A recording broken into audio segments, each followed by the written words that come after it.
ప్రియమైన సహోదరీ సహోదరులకు ప్రభువు పేరిట వందనాలు. మీకు మీ కుటుంబానికి యేసుక్రీస్తు యొద్ద నుండి దీవెనలు ఆశీర్వాదములు మెండుగా కలుగునుగాక.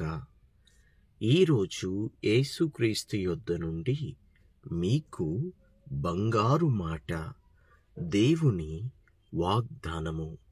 1 సమూయేలు 12:23.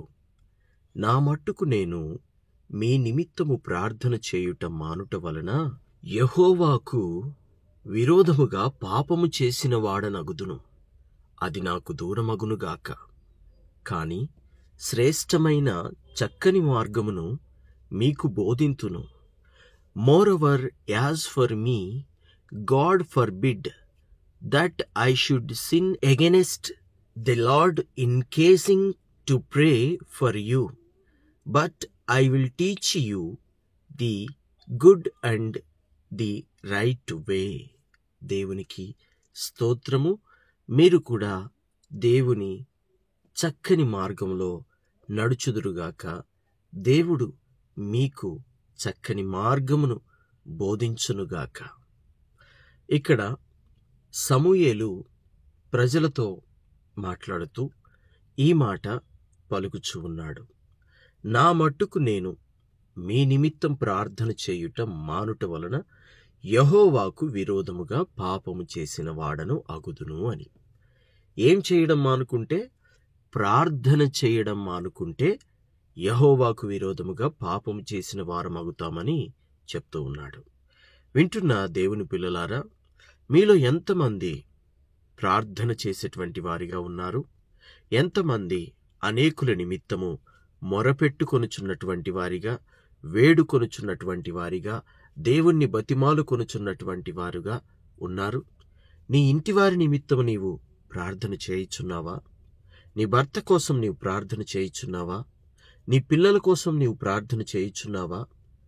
నీ తల్లిదండ్రుల కోసము ప్రార్థన చేయుచున్నావా? నీ రక్త సంబంధీకుల కోసం నీవు ప్రార్థన చేయుచున్నావా? నీవు పరిశుద్ధంగా, పవిత్రంగా, యథార్థంగా, నమ్మకంగా, దేవుని చిత్తానుసారంగా, వాక్యానుసారంగా జీవించాలని ప్రార్థన చేయుచున్నావా? నీ కళ్ళ ముందే ఎంతోమంది రోగాలతో బాధపడుతున్నారు, సమస్యలతో బాధపడుతున్నారు, ఇరుకు ఇబ్బందుల్లో వాళ్ళు ఉన్నారు. వారందరి నిమిత్తము నీవు ప్రార్థన చేయుచున్నావా? వారందరి కొరకు నీవు దేవుణ్ణి వేడుకొనుచున్నావా? దేవుని బిడ్డ, దేవుణ్ణి వేడుకో. ఒకవేళ నీవు ప్రార్థన మానుకుంటే, నీవే తప్పు చేయట్లేదు, ప్రార్థన మానుకున్నావంతే, అప్పుడేమవుతుందో తెలుసా? యెహోవాకు విరోధముగా పాపము చేసిన వారం అవుతామని మరి ఇక్కడ వాక్యం మనకి సెలవిస్తోంది. కాబట్టి మనము యెహోవాకు విరోధముగా పాపం చేయొద్దు. పాపం అంటే ఏదో కాదు, ఆజ్ఞ అతిక్రమమే పాపము. కానీ దేవుడు ఏమని అంటున్నాడు అంటే, నిన్ను వలె నీ పొరుగువాడిని ప్రేమించు అంటున్నాడు. నీ నిమిత్తం నువ్వు ఎంత ఆసక్తిగా నీకు మేలు జరగాలని నువ్వు ప్రార్థన చేసుకుంటావో, అదే మాదిరిగా ఇతరుల కొరకు కూడా ప్రార్థన చేయాలి. నీ కళ్ళ ముందు ఎవరైనా అనారోగ్యంగా ఉంటే వారి కొరకు ప్రార్థన చేయాలి. నీ కళ్ళ ముందు ఎవరైనా సమస్యలతో బాధపడుతూ ఉంటే వారి నిమిత్తం వారి కొరకు నీవు ప్రార్థన చేయాలి. సాధ్యమైతే ఉపవాసం ఉండి కూడా ప్రార్థన చేయాలి. అప్పుడు దేవుడి యొక్క కృప, దేవుని యొక్క దయ, దేవుని యొక్క కనికరము నీ మీద ఉంటాయి, నీ కుటుంబం మీద ఉంటాయి. ఒక ఇంట్లో ఒక ప్రార్థనా పరురాలు ఉన్నదనుకోండి, ఆ యొక్క ప్రార్థనా పరురాల్ని బట్టి ఆ ఇల్లు ఆశీర్వదించబడుతుంది, ఆ ఇంటివారు ఆశీర్వదించబడతారు, ఆ ఇంటివారు దీవించబడతారు. ఇది నేను అనుభవపూర్వకంగా చూస్తున్నాను. అనేక కుటుంబాలలో గమనిస్తూ వస్తున్నాను. ఒక్కరు ఆ ఇంట్లో ప్రార్థనా పరులు ఉంటే దేవుడు వారికి మేలు చేస్తాడు. నీ ఇంట్లో ఆ ప్రార్థనా పరురాలు నీవే ఎందుకు కాకూడదు? నీ ఇంట్లో ఆ ప్రార్థన చేసే, దేవుణ్ణి వేడుకొనే, దేవునికి మొరపెట్టుకునే, దేవునికి విజ్ఞాపన చేసే ఆ ప్రార్థనా పరురాలు, ఆ నీతిమంతురాలు నీవైతే ఎంత బాగుంటుంది? కుమారుడా, నీవైతే ఎంత బాగుంటుంది? నీ ఇంటి నిమిత్తము ఎవరు ప్రార్థించినా ప్రార్థించకపోయినా నీవు ప్రార్థించు. నీ ఇంటిలో కుటుంబ ప్రార్థన ఉండాలి. నీ ఇంటిలో వ్యక్తిగత ప్రార్థన ఉండాలి. నీ ఇంటిలో అప్పుడప్పుడు సంఘమంతా వచ్చి ప్రార్థించే స్థితి కూడా నీకుండాలి. అలాంటి పరిస్థితులు అనుకూలించిన వారు అలాగున ప్రార్థనలో ఉండండి. దేవునికి స్తోత్రం. దేవుడు అన్నాడు, నాకు వేరుగా ఉండి మీరేమీ చేయలేరు అని. దేవుడికి వేరై మనమేం చేయలేం గనుక దేవుడు లేనటువంటి కార్యాలు, దేవుడు లేనటువంటి క్రియలు మనమేమి చేయొద్దు. దేవుడు ఉన్న మార్గాలలోనే మనం ఉండాలి. దేవుడు కలిగిన మార్గంలోనే మనం జీవించాలి. కాబట్టి దేవుణ్ణి కలిగి ఉండండి.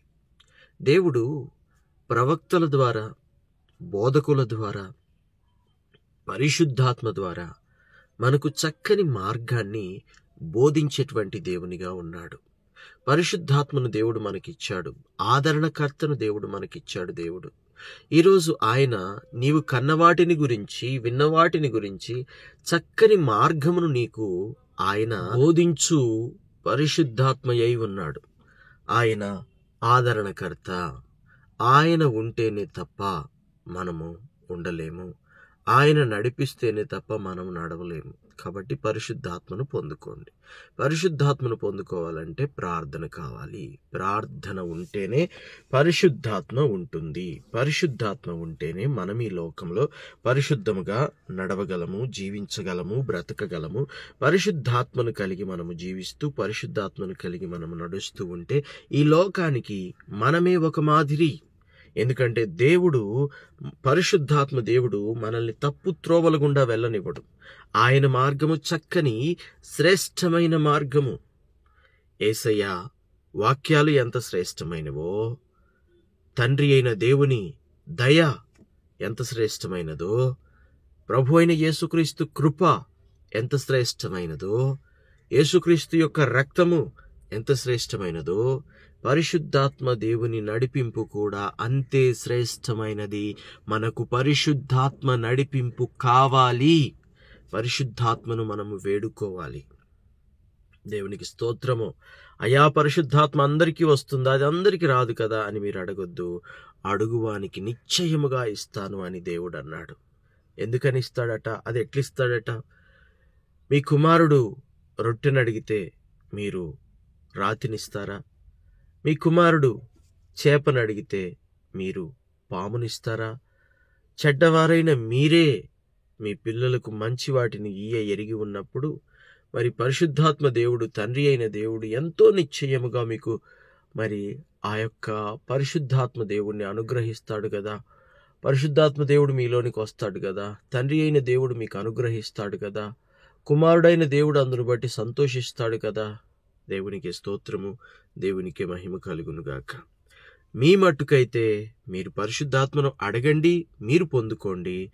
మీ మట్టుకైతే మీ ఇంటి వారి నిమిత్తము, లోకములో నశించిపోవచ్చున్న అనేక ఆత్మల నిమిత్తము మీరు దేవుణ్ణి వేడుకునేటువంటి వారిగా ఉండాలని, చక్కని మార్గంలో నడుస్తూ, చక్కగా ప్రవర్తిస్తూ, దేవుణ్ణి కలిగి, వాక్యము కలిగి, ప్రార్థన కలిగి, విశ్వాసము కలిగి, ప్రతి విషయంలో దేవుని కృప పొందుకుంటూ, దయ పొందుకుంటూ, ఆయనిచ్చే ఆశీర్వాదాలు పొందుకుంటూ, ఆయనిచ్చే దీవెనలు పొందుకుంటూ, ఆయనతో సంతోషంగా కష్టాలలో, శ్రమల్లో, ఆనందములో, మేలులో ధన్యత కలిగినటువంటి స్థితి కలిగి ప్రభుతో మనం నడుద్దాం.